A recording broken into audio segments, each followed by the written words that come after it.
Interview. अस्सलाम वालेकुम संगत, अॼु असां हिते जन्नत जी बुठी ते पहुता आहियूं। भाउ असांजी मौज़ूद शख़्सियत अदा अब्दुल्ला ख़ान बबर मूंसां गॾु आहे।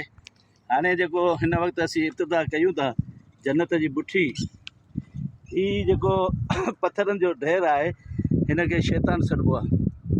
हाणे शैतान हिन जो नालो कीअं पियो, उन जे लाइ अॼु असां तफ़सील पुछंदासीं अदा अब्दुल्ला ख़ान बबर खां त भाउ हीउ शैतान नालो हिन ते कीअं पियो ऐं कॾहिं खां हीअ शुरूआति थी, ऐं हिन जे बारे में तव्हां असांखे तफ़सील ॿुधाईंदा, तव्हांजी महिरबानी।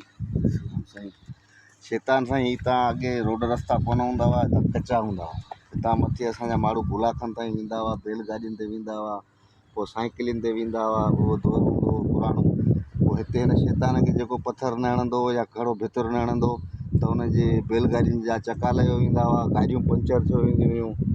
माना जेको माना पोइ वरी जदीद दौरु आयो, उन में बि जेको मोटर साइकिल ते असां पाण ईंदा हुआसीं त पथर हणंदा हुआसीं त हितां वॾड़ा चवंदा हुआ पथर हणी मटियो, न त मुश्किलात कोन थींदी, न त वरी खां जेको अॻियां गाॾी पंचर थींदी, चङी भली गाॾी पंचर थींदी हुई।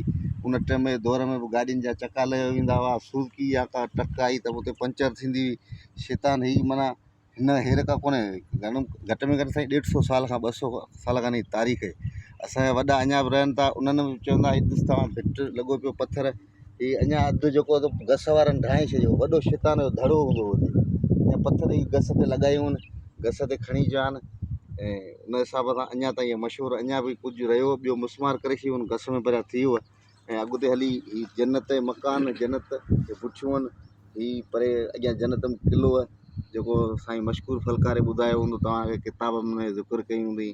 क़िलो लॻो पियो, अॻियां हलो हुनखे विज़िट करायूं। अब्दुल्ला, हाणे हीअ ॿुधाइनि पिया त हिन जन्नत जी बुठीअ ते जॾहिं field marshal Ayub Khan field marshal हो त हिते शिकार जे लाइ आयो हो, ऐं ॿुधण में अचे थो त हुनखे साईं शिकार जे आयो, हुन साईं कासिम शाह सां गॾु हिन इलाइक़े जो गुरपत हूंदो हुओ, पिनी जो गुरपत, उहो बि हुन सां गॾु हो ऐं हिननि हरणनि जो हिते शिकार कयो हो।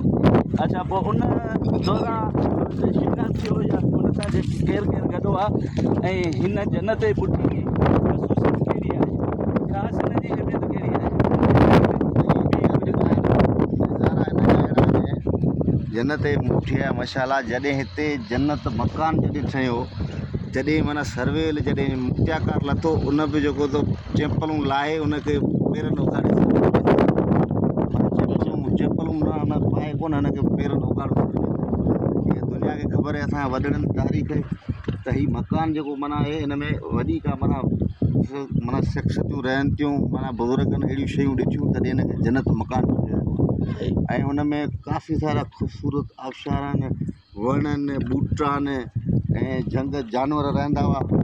ऐं हाणे त माइनिंगूं थी वियूं आहिनि, एयरबेस में अची वियो, उन्हनि मिसमार करे छॾियो सॼो असांजो इलाइक़ो। वणनि जी काफ़ी वढिजी विया, वण वढिजी विया, हर चीज़ वढिजी वई। कोस्तान में तव्हां ॾिसो त देवीअ खां मथे हाणे वण आहे कोन्हे। अॻे कंडियूं हूंदियूं, वण हूंदा हुआ, वॾा हूंदा हुआ। ऐं जन्नत जे ख़ूबसूरत माना ही महाग असांजो मकान आहे, हिनखे जन्नत ॾिसिजो। तव्हां हिनखे विज़िट बरसाति में करियो, ऐं ख़ूबसूरत जेके नज़ारा आहिनि, जेकी सावक कंदी आहे जन्नत मकान असांजो, ऐं उहो बरसाति पोइ बरसाति ॾिसणु वटि आहे। हींअर त हाणे कोस्तान ॿरे पियो, हिन कोस्तान ॿरण में हींअर कहिड़ी फ़र्क़ु कोन्हे। जॾहिं सावक बरसातूं थियनि पोइ जन्नत मकान ॾिसो त वाक़ई जन्नत या कोन्हे। ऐं संगत, हाणे हीअ असां हीअ ॾिठो आहे त अब्दुल्ला तव्हांखे सॼी हक़ीक़त ॿुधाई। हाणे थोरो ई अॻियां असीं दौरो टुपंदासीं, उहो हिकु तारीख़ी क़िलो आहे। उहो जेको क़िलो आहे तक़रीबन 25 किलोमीटरनि ताईं उहो क़िलो आहे। उन क़िले वटि पहुचूं था ऐं तव्हांखे बि गॾु सभु गॾिजी उन क़िले खे ॾिसूं था ऐं घुमूं था, इंशाअल्लाह इंजॉय कयूं था।